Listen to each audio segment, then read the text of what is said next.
Hi, I'm Elizabeth. And I'm Cindy. And we're here with another Feeding Frenzy, the 40-Day Prosperity Challenge, and this is day 19. 19, it's a challenge now. It is. Well, isn't it? I mean, the last couple of days, you've been fighting that one about your unfulfilled desires. It's become a challenge, hasn't it? Yes. You realize day 19, that's where we got That's hung up where before. we hung up the first time Yeah. and had to start over again, yes. So, I'd like to say, if you have gotten hung up and have to start all over, don't let it bother you. Don't let it bother you, because we found out when we started over again after day 19, once we embraced it and started over again, we really got a lot out of that first 19 days. So hang with it. Yeah. Because once you get done, you're going to want to do it again anyway. It just won't matter. Okay. Statement number 9. They get longer as we go, I think. This is probably one of the longest. When I am aware of the God self within me as my total fulfillment, I am totally fulfilled. I am now aware of this truth. I have found the secret of life, and I relax in the knowledge that the activity of divine abundance is eternally operating in my life. I simply have to be aware of the flow, the radiation of that creative energy which is continuously, easily, and effortlessly pouring forth from my divine consciousness. I am now aware. I am now in the flow.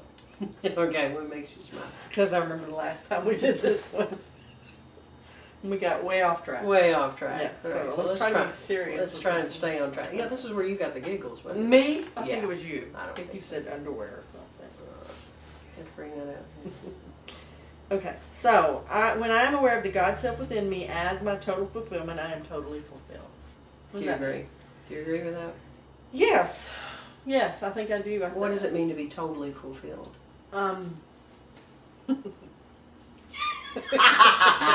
Gotcha.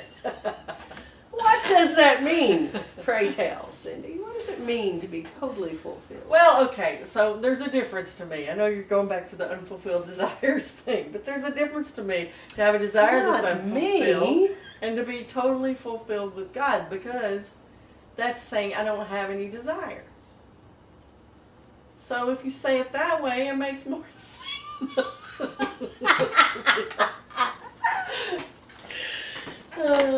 So seriously, what does Seriously. it mean to be totally fulfilled? Totally fulfilled says I don't have any desires and I don't have any needs. So everything I want and need is right here, right now. Okay, well, I would agree, but I would disagree. It's Okay. not saying I don't have a desire or a need, just saying that when I am fulfilled, those needs are met.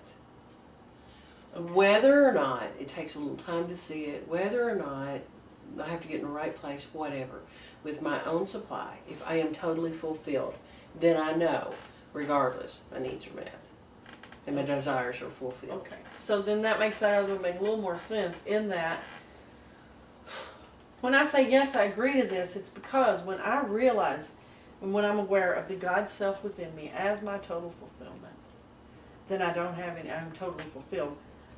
It takes away my desires.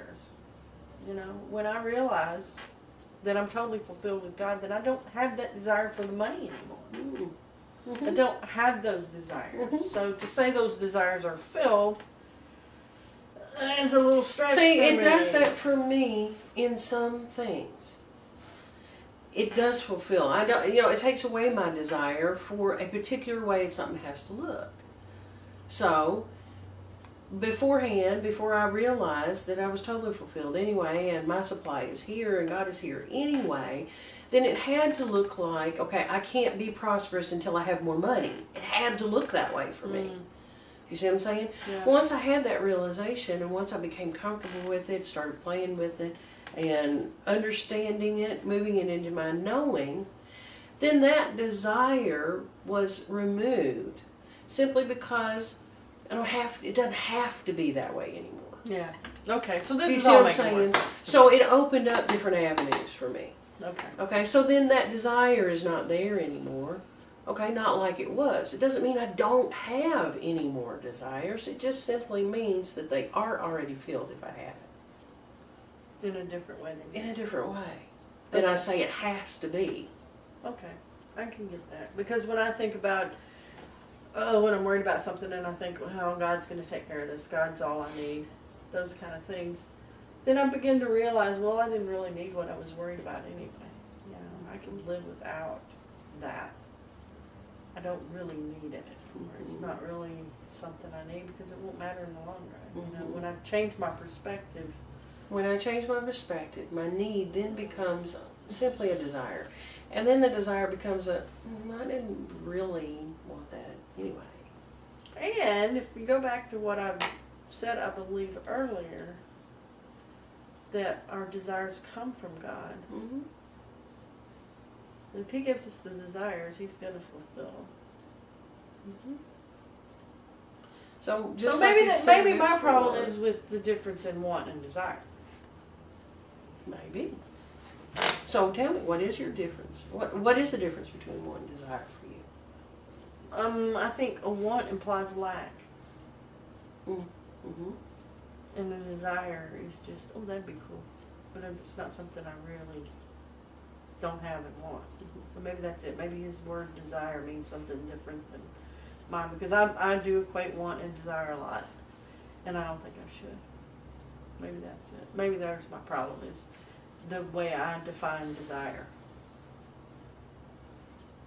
And if I would read desire from a different perspective, just like my definition of consciousness was way off in the beginning. Mm-hmm. And once I redefined the word consciousness, then that made things a lot more clear to me.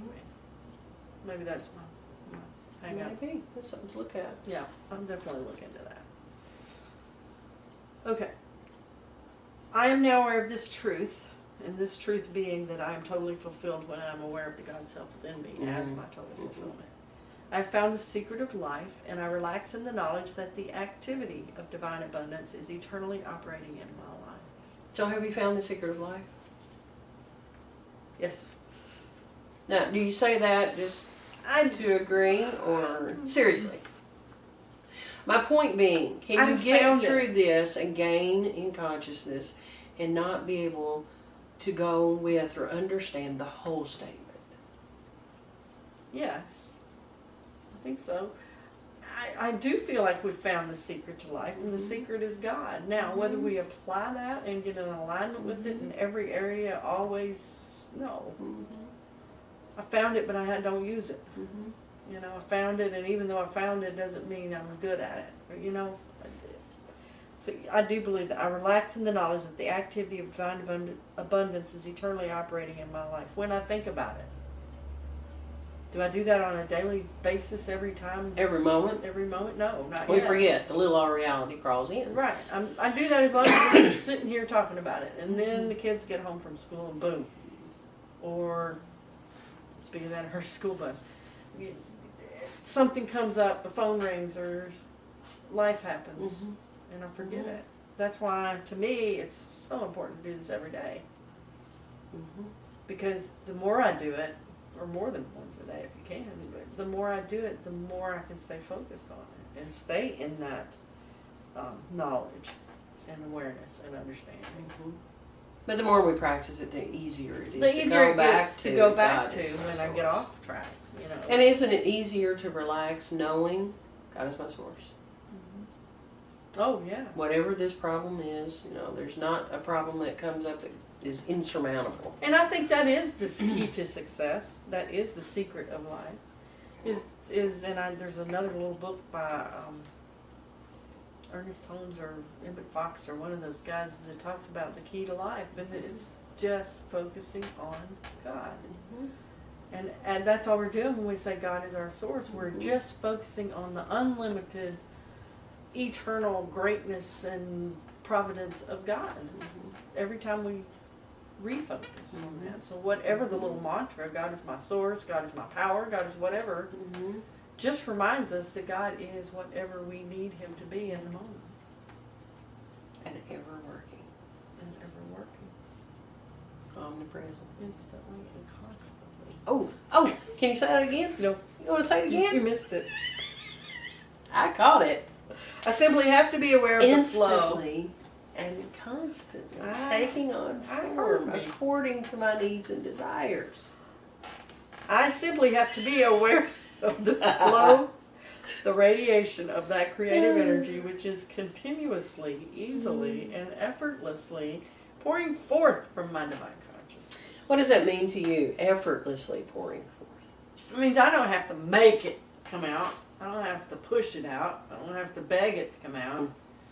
It's there. Now the problem is I stuff it back down and block it. Or get in the way. And don't allow that to pour forth from my divine consciousness. If I would get myself out of the way, then God could just pour out of me. Problem is, I put so many layers on it. Oh, people think I'm crazy if I So many do stipulations. that, or whatever. If I just allow God to come out of me as me, and live out loud and be who I am. How many of us have problem with that as me? A lot. I've had problems with that. Just being me.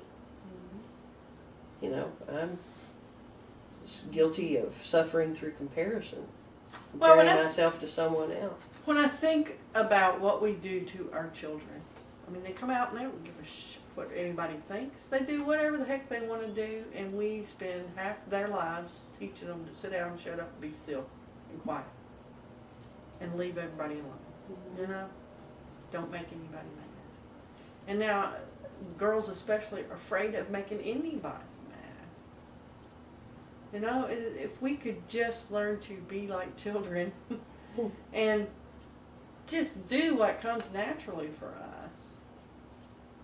But then you might get on somebody's nerves. I know. Or you might make somebody mad. Of course, we teach our kids what we learn. So, I think one of the greatest things that my kids have seen is watching me change. It gives them permission to think outside what they've already been taught. Yeah, I think so. I think that's, watching us grow helps them to grow and to see Gives them permission to do the same. Gives them permission to ask questions too. But then again, I have to be willing to answer, if I can, what I know in the moment. Yeah. Knowing that God is going to come through me as me to answer that. Or we'll go and explore it together. But just being God as me, that's a daily practice too, to just be me. Yeah, it's not easy being me. Okay. I understand why. I'm changing it to God now. When I'm aware of the God within me as my total fulfillment, I am totally fulfilled. I am now aware of this God. I have found the secret of life, and I relax in the knowledge that the God of God is eternally operating in my life. I simply have to be aware of the flow, the radiation of that God, which is continuously, easily, and effortlessly pouring forth from my God. I am now aware. I am now in the flow. That change things for you? A little bit. It just brings it all to, it's all God.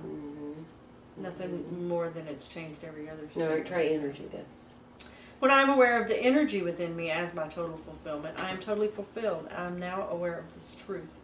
I have found the secret of life, and I relax in the knowledge that the energy is eternally operating in my life.